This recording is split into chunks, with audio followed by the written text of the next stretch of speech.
Wee-hee! I decided to change the videos up a bit this week. I'm actually getting somewhat burnt out on the red lines.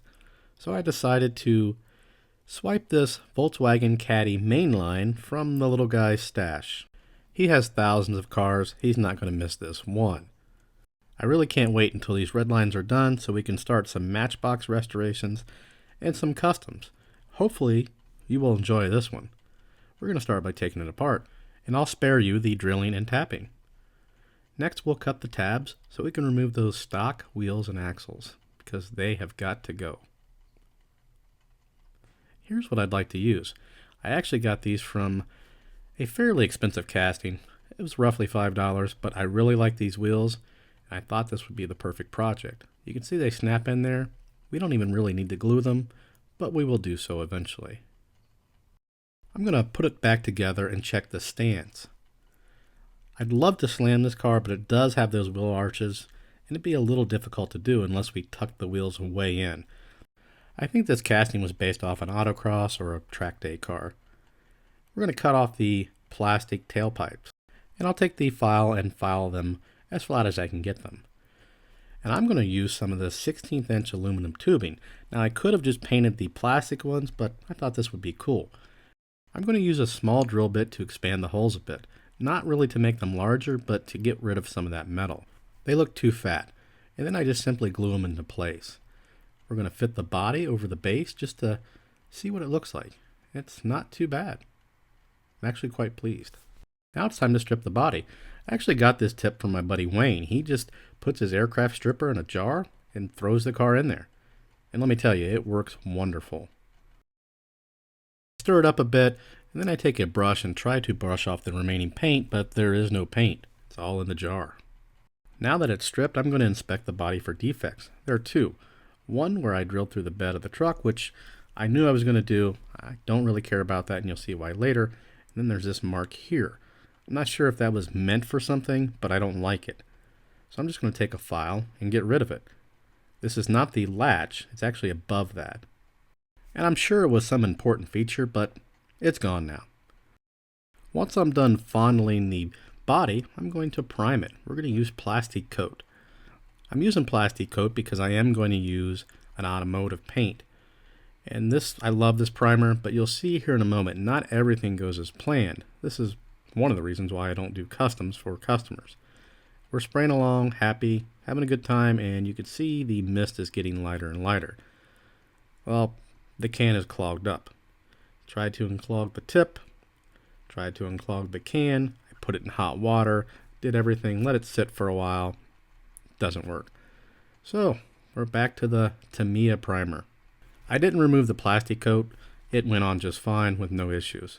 But again, I run into things like this all the time. It just takes time, and most of the time you have to start over. We're going to use this Duplicolor Perfect Match paint. I really like this color, and we're going to somewhat decant it.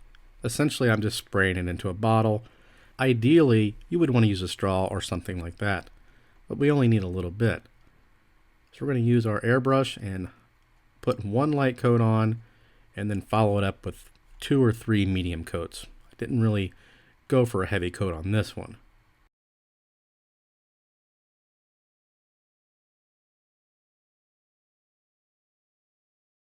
We're going to follow that up with some Duplicolor Clear.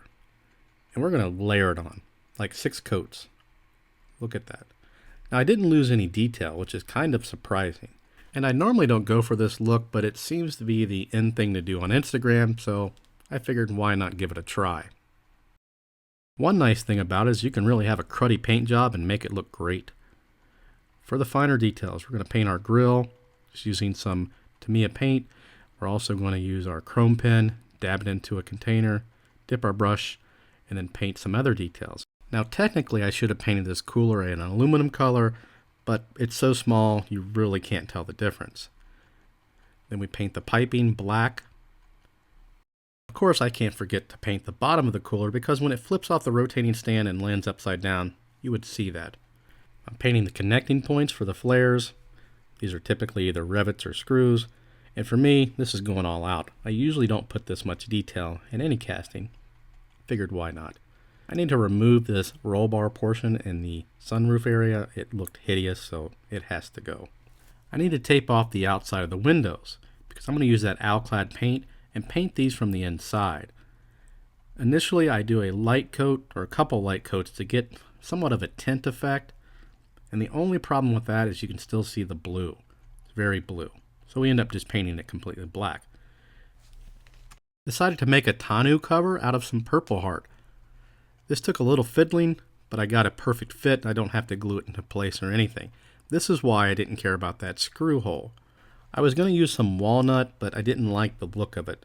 And looking through the camera, I should have actually sanded this Purple Heart. I just threw some lacquer over it, called it a day. I still think it looks good. Hopefully you'll enjoy these close-up details. We painted the headlights, the taillights, the grille, the door handles, the tailgate latch. We added some pipes. More detail than I normally put into a casting that's going to be presented on YouTube. I'm not sure why I chose the Volkswagen Caddy for this, but we did. And as I always say, it's not perfect, but hopefully you enjoyed the video. And this is a very mild custom.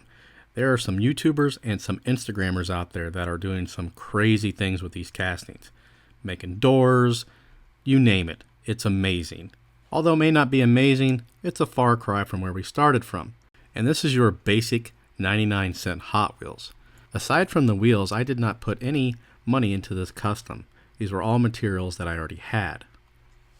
I'd like to take this time to thank my top patrons, which are Corbin Toll and Mark Kidd. And I appreciate everyone that watches and supports the channel. Also, if you see any of the tools that I use in this video, check out the links. They're located below the video in the description. I have Amazon links for the UK, Canada, and the US. If you have any questions or comments, feel free to post those below. And as always, thanks for watching.